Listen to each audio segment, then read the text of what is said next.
ব্যস্ত আছে, হ্যাঁ একটু সামনে একটু খুব ব্যস্তের মধ্যে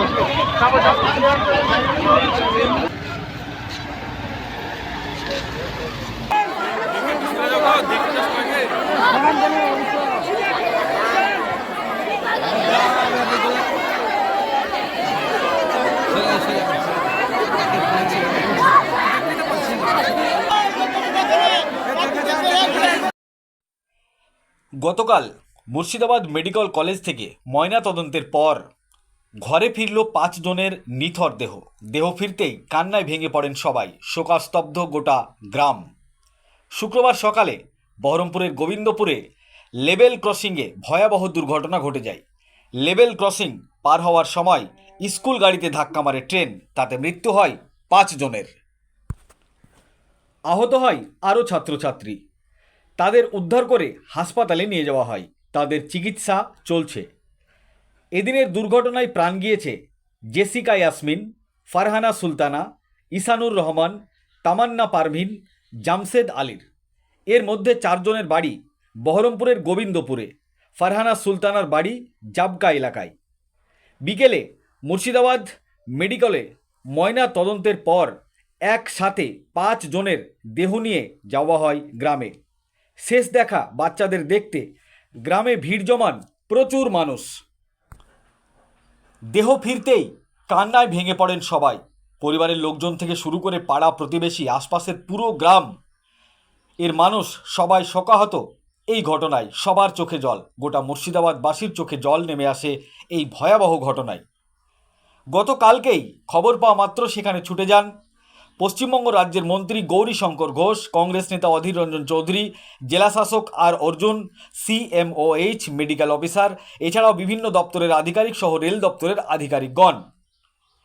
এই ঘটনায় অভিযোগ উঠেছে রেলের গেটম্যানের উপর। গেটম্যানকে গ্রেপ্তার করেছে পুলিশ। এই ঘটনায় অধীর রঞ্জন চৌধুরী তিনি কি বলছেন শোনাবো আপনাদের। এই ভিডিওটি যারা দেখছেন ভিডিওটি শেয়ার করবেন, চ্যানেলটি লাইক করবেন আর সাবস্ক্রাইব করবেন। আই লাভ মাই ইন্ডিয়া, মেরা ভারত মহান। মুর্শিদাবাদ জেলার বহরমপুরের কর্ণ সুবর্ণ থেকে আজিমউদ্দিন শেখের রিপোর্ট, আখেরিগঞ্জ নিউজ। সম্পূর্ণভাবে এটা হচ্ছে এই রেলের যে কর্মচারী তার গাফিলতি। এখানকার যে গেটম্যান সে হচ্ছে মূল অপরাধী। সে নিজে একটা চুল্লুখোর, ঠিক আছে, চুল্লু খেয়ে থাকে। এখানটায় সে কিছু সতর্কতা অবলম্বন না করে সে রেল গেটটা খুলে দিয়েছে। রেল গেট খুলে দেওয়া মানে এটা লেভেল ক্রসিং, এটা যদিও ম্যান লেভেল ক্রসিং, এখানে কর্মচারী যাচ্ছে, সে রেল গেটটা খুলে দিয়েছে, কর্তব্যতা পালন করেনি। আর ততক্ষণে বাচ্চাদের নিয়ে যাচ্ছে গাড়ি, এই ভয়াবহ ঘটনা ঘটলো। আমরা দেখছি ভারতবর্ষে হাইড্রোজেন ট্রেন চলছে, বুলেট ট্রেন চলছে, অনেক গল্প হচ্ছে, কিন্তু বরাবর আমরা যে দাবিটা করে আসছি, আমি নিজে একজন রেলের প্রতিমন্ত্রী ছিলাম আগে, বরাবর আমরা যেটা করার চেষ্টা করেছি সেটা যে বেসিক মৌলিক যে সমস্যা যেখানে হয় সেই বেসিক পরিকাঠামোটাকে গড়ে তুলতে হবে। এই বেসিক পরিকাঠামো গড়ে তুলতে না পারার কারণে আজকে এই অবস্থা। কেন এখানটায় কর্মচারী তুলে দিল? তাহলে কি সে ট্রেন্ড নয়? তাহলে কি সে জানে না? তাকে কি কোনো ক্যাজুয়াল ডাকা হয়েছে? তাকে কি আউটসোর্সিং করা হয়েছে? কোথাও থেকে নিয়ে আসা হয়েছে ভাড়া করে? সে কি রেলের কাজকর্ম সম্পর্কে প্রকৃত অর্থে সে শিক্ষিত? এতগুলো প্রশ্ন আসবে। এটা মূলত রেলের সুরক্ষার প্রশ্ন। সেই সুরক্ষার দায়িত্বে যারা আছে তাদের গাফিলতির কারণে আজকে এটা হয়েছে। এটার পূর্ণাঙ্গ তদন্ত হওয়া উচিত। এবং আরো বলবো যে এইগুলো থেকে মুক্তি পেতে গেলে দীর্ঘস্থায়ী পরিকল্পনার জন্য যে সমস্ত সিদ্ধান্ত রেলের কর্তৃপক্ষের আছে, রেল দপ্তরের আছে, সেগুলোকে দ্রুত এখানটায় বাস্তবায়িত করা দরকার। নালে এই শুধুমাত্র একটা ব্যক্তির জন্য এতগুলো বাচ্চার প্রাণ গেল, কেউ মৃত্যুর সঙ্গে পাঞ্জা লড়ছে, কেন এত বড় ক্ষতি হলো, এতগুলো বাচ্চার প্রাণ গেল, এটা এই এলাকার মানুষের কাছে অত্যন্ত বড় প্রশ্ন। তাই স্বাভাবিকভাবেই তারা দাবি করছে রেলের অফিসার আসুক, তাদের সঙ্গে কথা বলবে। আমি এর মধ্যে রেল দপ্তরে যিনি মন্ত্রী আছে তার সঙ্গে কথা বলেছি, তিনিও বলেছেন আমরা যা করার করছি, এতটুকু পর্যন্ত জানি। আমি রেলের মন্ত্রী অশ্বিনী কুমার সাহেবের সাথে কথা বলেছি, এখনো বললাম, কারণ আমি যখন দায়িত্বে ছিলাম তার সঙ্গে চেনা জানা ছিল, পুলিশ লাইন চার্জ করছে। অদিতদা, এর আগেও একবার এখানে অ্যাক্সিডেন্ট হয়েছিল এই পয়েন্টে, এটাকে তো আন্ডারপাস করার তো অবশ্যই আন্ডারপাস করা দরকার। একমাত্র আন্ডারপাস করতে হলে জমি দরকার, কিংবা আরবি করতে গেলে সেখানটাও রেলের তৎপরতা দরকার। আন্ডারপাস এখানে হয়নি, আন্ডারপাস অনেক জায়গায় হয়েছে, এখানে হয়নি।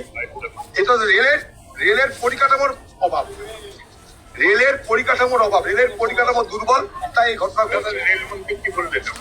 রেলমন্ত্রী আমাকে বলছেন যে আমি সব ব্যবস্থা করবো যা যা করার রেলের পক্ষ থেকে, এবং আমাদের অফিসারকেও আমি পাঠাচ্ছি। আপনি একটু ওখানটায় মানুষকে শান্ত হয়ে থাকতে বলুন। আমাদের তরফ থেকে আমরা যা যা করার করছি, আমরা পুলিশ পাঠিয়েছি, অলরেডি অ্যারেস্ট হয়েছে। বলছে যে গেটম্যান ছিল, রেলের মন্ত্রী বললো গেটম্যানকে আমরা অ্যারেস্ট করেছি, বাকি যা করার আমরা করবো। আপনারা মানুষকে ওখানকার বলুন যে আমরা ব্যবস্থা নিচ্ছি।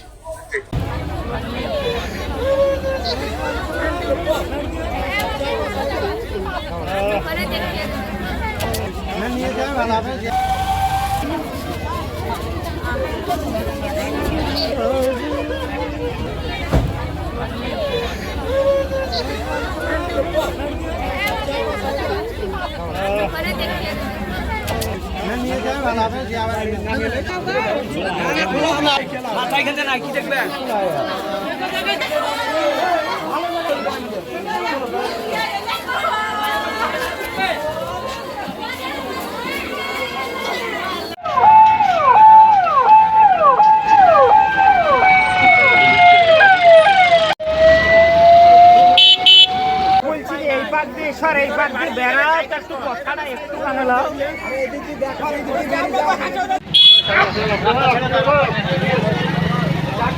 ব্যস্ত আছে, হ্যাঁ একটু থামেন, একটু না খুব ব্যস্তের মধ্যে আছে।